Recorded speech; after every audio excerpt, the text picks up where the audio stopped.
Almost from the day it was founded in 1848, the folks across the bay in San Francisco have been making jokes about Oakland. There's no there, poetess Gertrude Stein is supposed to have said. Well, the jokes may live on, but Oakland is no longer that faceless other city across the bay. Today, California's fourth largest city is a booming center of industry, commerce, art, and culture.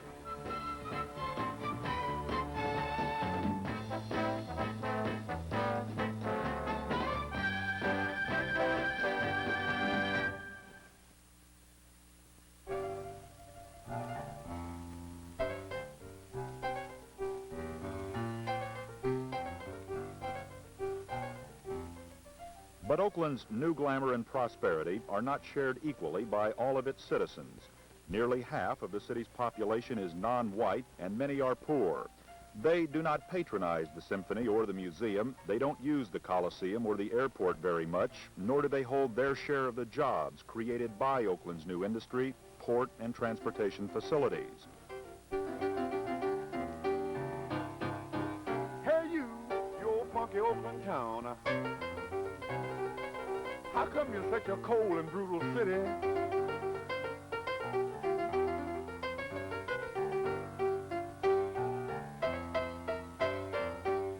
And your town marching this posse ain't got no shame, and most of all, it just ain't got no pity.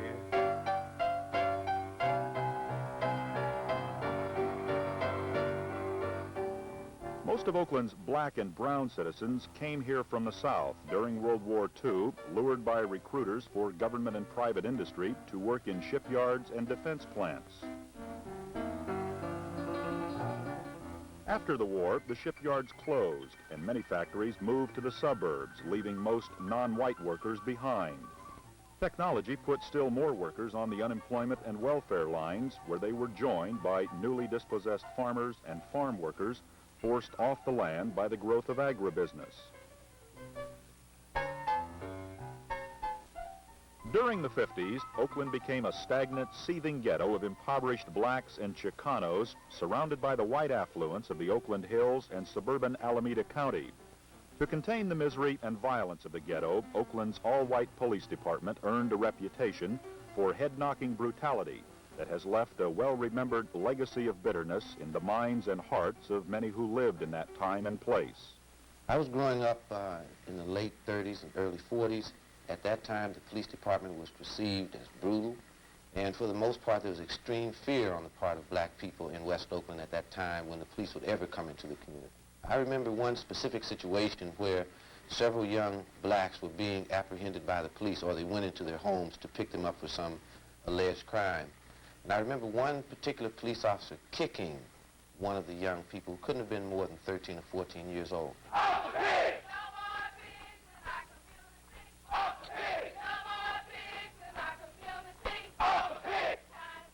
I think that the Black Panthers raised a very significant issue, and that was the brutality of the police when they came into the black community. The police were in the same position as most of government, not being in fact responsive to citizens' needs. In our recruit schools, we inculcated for many years, in my opinion, in our policemen what I would characterize as a gung-ho law enforcement orientation.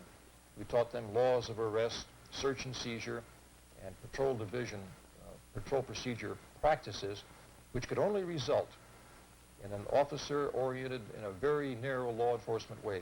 So as we went about in this police department as an operational style in the 50s and some part of the 60s of stopping people on various pretexts.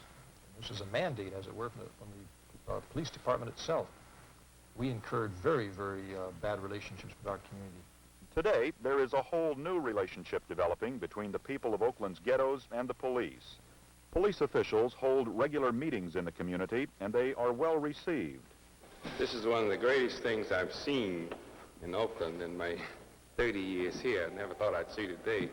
Back in 47, 48, I could see policemen come and sit down and let you criticize you. It's our responsibility to get out in that community, and we'll be here if you want us. And I'm here, quite frankly, to assure you that those men that you see sitting here and the men that work 24 hours a day, 7 days a week, in the Oakland Police Department will be striving to achieve a goal that they're going to take a humanistic approach to policing. I don't care how frustrated our policemen happen to be because they're working hard, or how frustrated the citizen happens to be because he had to wait a long time for the policeman. I want to see every citizen treated with dignity. I would say that there's been some tremendous change on the part of the police. I think they're moving away from the head-knocking, brutal, physical approach and trying to be more public relations oriented, more community relations oriented, and hopefully more sensitive and liberal in their approach to modern law enforcement. And I see some dramatic effects because, as I said, I've been here when the case was juxtaposed in very hard terms. In a moment, a look at how things are going in Oakland these days between the people and the police.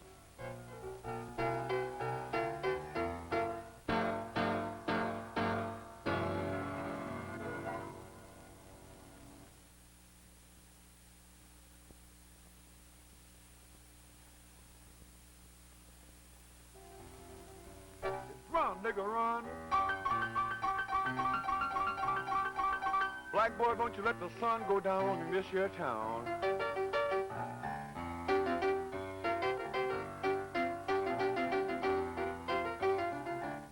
Or you gonna go to jail, boy? Or you might wind up getting dropped 6 feet down.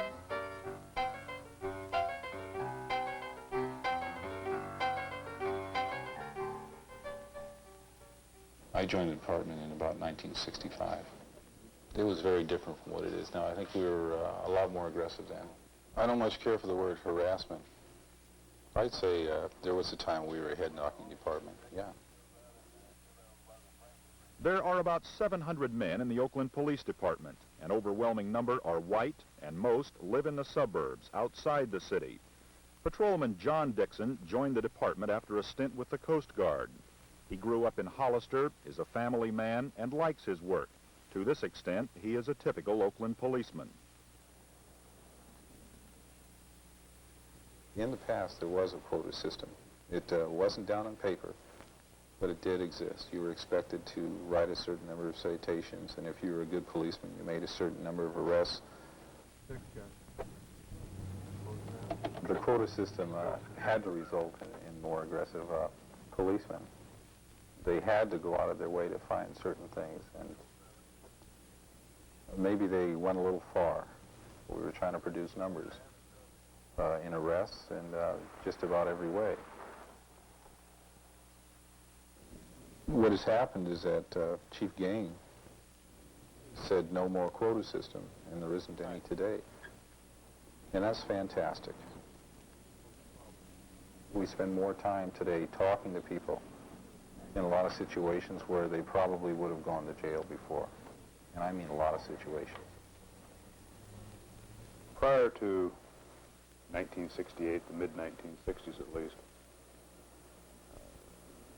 the philosophy of the department was to operate basically as a legalistic style of police department. Gradually, through the late 60s and into the early 70s, we began to change style of operation into what is frequently referred to now as a service style of police department. George Hart is Oakland's new police chief. He assumed leadership of the department in October 1973 when Chief Charles Gain retired after 27 years on the force. The change came about because it had to come about to be responsive to the community.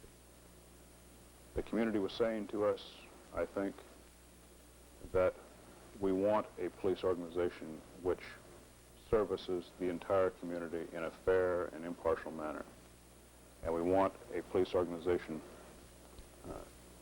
in which we can have confidence. First, we'd like to get you to think as well as you can about the way you looked at police work and a way of operating before you even started recruit training.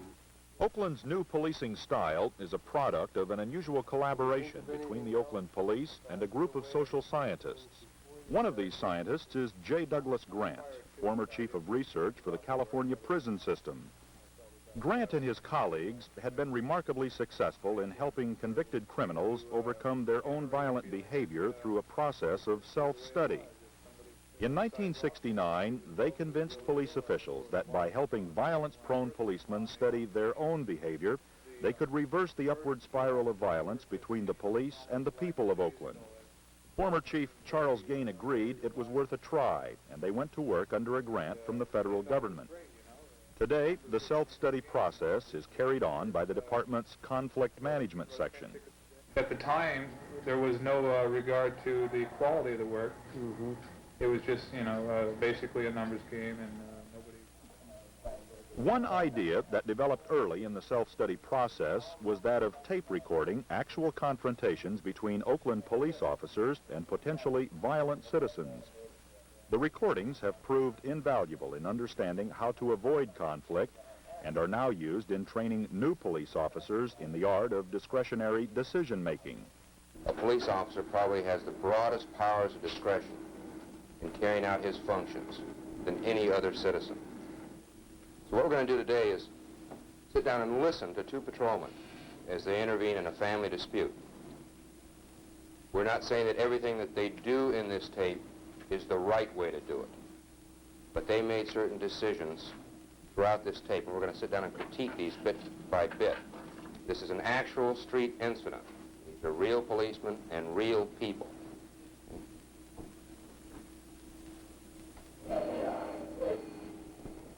Some individual officers, when they come into the recruit academy, feel that they're coming in to be trained to be a tremendous crime fighter.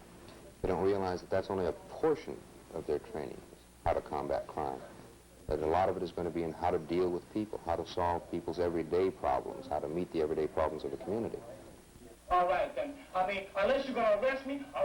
If you ain't going to arrest me, man, then I advise you to get on your way. I would kind of like to talk about it first before we... Say, look, man, that's my wife. I'm her husband, man. You ain't got nothing to do with it. You understand me? You understand me? You ain't got nothing to do with it. Down, man. Don't tell me to cool down, man. What we're trying to provide or promote is an officer who does his job, does it well, does it efficiently, who does in fact produce, but who at the same time is a very humanistic individual, who understands his community, who understands himself and his department. Okay. He's told you in probably 20 different ways what the problem is. Does anybody know? One of the officers already has identified it. He wants him back, but she doesn't want him back. I'm not telling them not to use force, because there are those instances and those times when they must use force. But also what I'm saying is that there's all different ways to establish your authority as a police officer. You can establish authority by humor. You can establish it by showing concern.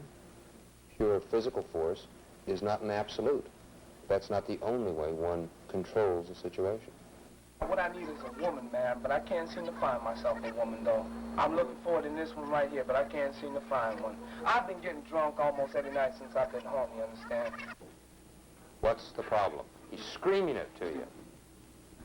Seems like it might be sex. Oh, why didn't you say it earlier? It's a very simple thing.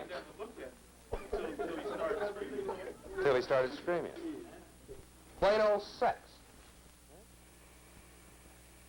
But the Oakland Police do more than just talk about violence prevention in their academy classes. Each time an officer must use force in the performance of his duty, it's reported to a computer. And periodically, the computer selects out those officers with an unusually high number of such critical incidents. They are then invited to appear before a panel of fellow officers who review in meticulous detail his handling of situations that resulted in violence.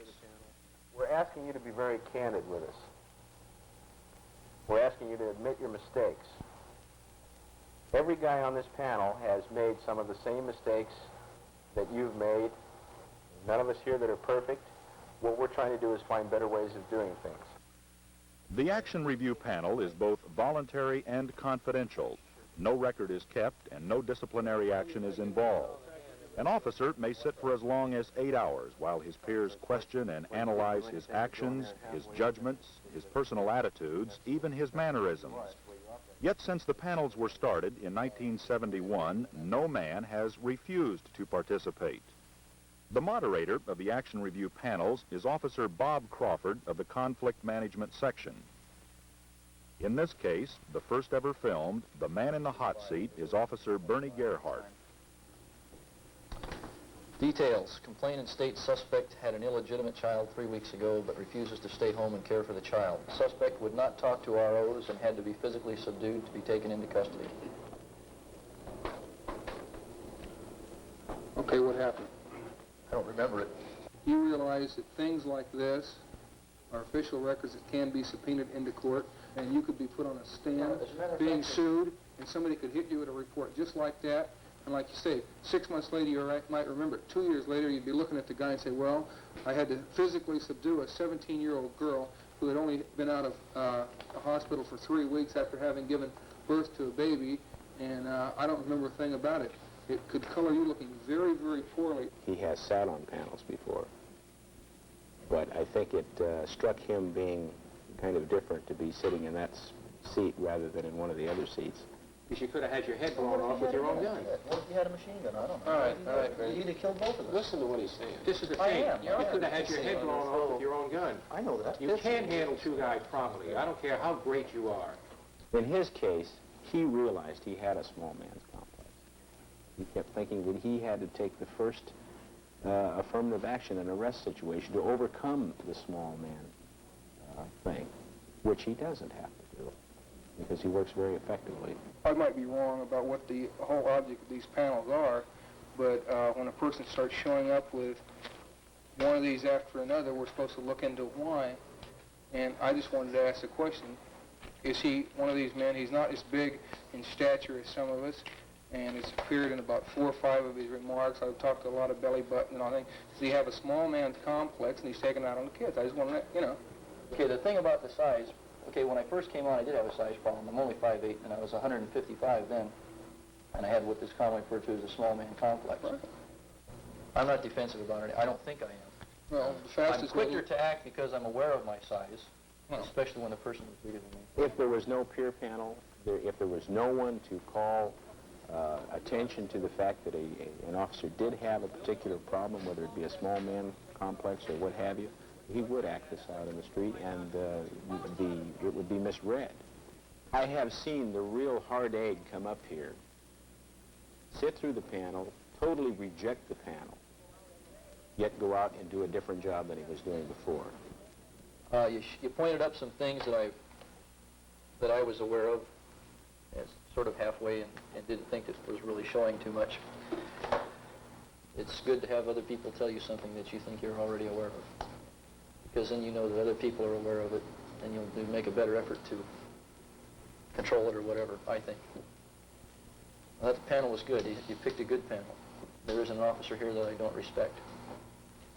And from that aspect, I think it's good. If there were a bunch of turkeys sitting here, I'd have left a long time ago. And you'd have heard about it in the locker room.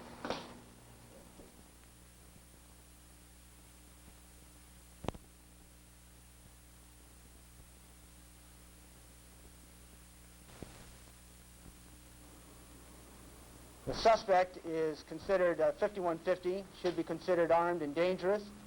Both are wanted for conspiracy and forgery. Since the inception of the Action Review panel and other self-study techniques, there has been a dramatic drop in the number of conflicts between the police and the people of Oakland. Resistance to arrest and assaults on police officers dropped as much as 30% in a single year, while citizen complaints against police officers have been cut in half. But policemen are traditionalists. Many still admire the ideal of the super cop, the tough, resourceful, and courageous lawman who always catches the crook. And some of Oakland's finest are still uncomfortable with their department's new style and philosophy. There's basically two parts to the job. One part is enforcing the law, and the second part is, let's say, helping people. Our relationships with people are a whole lot better than they used to be. But as far as as enforcement of the law, we're slacking off, and that's part of the job.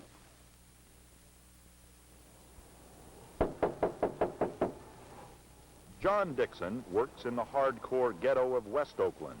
The neighborhood is very poor and almost exclusively black. It is not an easy beat for a white policeman working alone.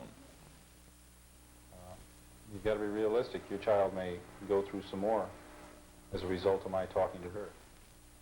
I don't think he can go through no more than any other kid that's on the street, too. I am of two minds. The move has been good. We're dealing with the people in a much better frame of mind. The results are much better. When I go into people's houses, it's you don't get as much of a hassle as you used to do. And yet at the same time, you're still respected as policemen. The public accepts us more than they did before. I find that in most cases I get a lot more cooperation. And you find that more people are at least willing to give you information on the side than they were before. More people are inclined to give you a helping hand, where before I think very few people were. Burglary? My car hasn't been involved in no burglary. That's what I I just understand. came from my girlfriend's house. I remember when I first came on that if you did make a car stop, you immediately got a crowd. Today, you not only don't normally gather the crowds, but when you do gather a crowd, it's the people don't tend to be as hostile. The quality of the arrests we're making now are much better, no doubt about it. But I think that we're getting kind of lethargic. We're sitting back. We're accepting the fact that we're a service-orientated department, which I think a person is inclined to think that we're at the beck and call of people. And I think that's what a lot of us are doing. We're just sitting back, waiting to be called. Unless you want to run them here. We're more community relations orientated, more of a service-type department, and I think at the expense of enforcement, law enforcement. The so-called service style is not per se a weak approach to the problem at all. If anything, it's a stronger approach.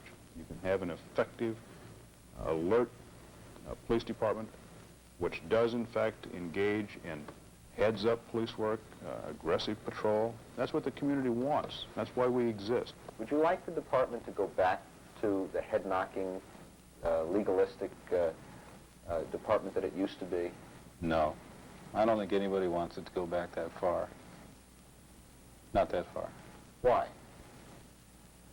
It would just create the same old problems we had before, a hostile society, problems on the simplest of things, just talking to people on the street. I don't think we'd have as much success if we went back to that. I believe, probably more than I believe anything, that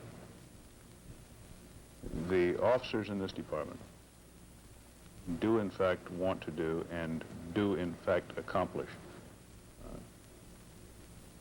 a very capable level of policing in the Oakland community.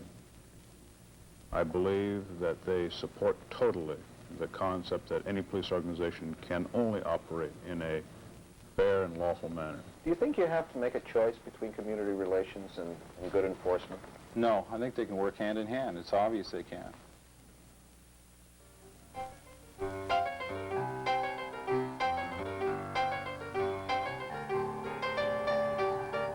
Hey you, Mr. Police. You better heed the people warning, cause the handwriting is on the wall.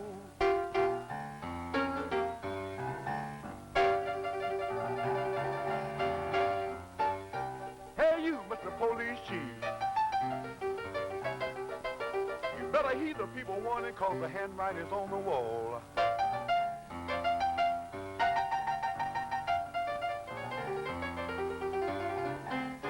So have fun while you can. Just like the wall of Jericho, you're bound to fall.